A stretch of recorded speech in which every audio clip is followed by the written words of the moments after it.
Hey, it's me, Johan Jordaan, the red winemaker at Spier. I want to talk to you more about Creative Block 5. So a blend of 5 grapes: Cabernet Sauvignon, Merlot, Cabernet Franc, Petit Verdot and Malbec. So from year to year, the grapes are the same, the percentages differ slightly.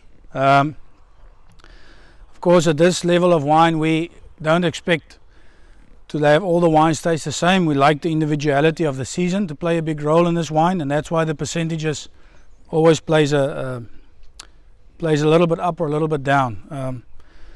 It's a blend of 2 regions. It's a blend of Stellenbosch and Darling. And Darling, the Merlot from Darling and the Cabernet from Darling gives us a lovely fruity bouquet with not too much weight, not too much tannin. And the rest of the fruits all from Stellenbosch. So the rest of the Cabernet, the rest of the Merlot, Cabernet Franc, Petit Verdot and Malbec is all from the Helderberg mountain in Stellenbosch. And that gives us the more sort of deeper characters of black currant, blackberry, a little bit of spice.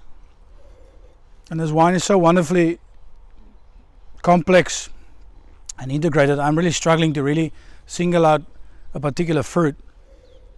But that's a great thing about blends. Every time you go back to the glass, a different flavor dominates. So after picking and selective grape sorting on this, the wine goes to tank. We ferment dry, and then we will put the wine in barrels as individual varietals and individual blocks. And then at about 16 months, we'll bring those blocks together, the creative process of blending, or the creative block.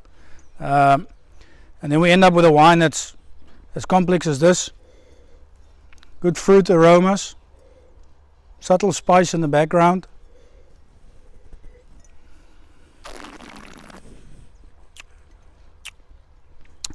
And a wonderful savory, fresh fruit characteristic to end it off. The tannins are there, it's present, but it's very dense and very well integrated.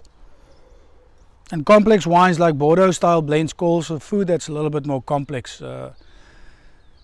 I made up a lamb potjie yesterday, and that's the type of food that goes well with a Bordeaux style blend. Food that spend a lot of time cooking and a lot of flavors that come together to give you an eventual dish on the plate that's quite deep in flavor, quite heartwarming. And that's also what wines do to that. It just complements the food and brings out all the flavors even more. So enjoy this. Winter is coming up, South Africa to Europe and the rest of the world. I know you're going into summer, but don't forget about wines like this. They're beautiful Sunday roast wines or family wines, and even the evenings are still chilly. Crack out a bottle of Creative Block 5. It really goes well with a cool spring evening or a cool autumn evening. Cheers.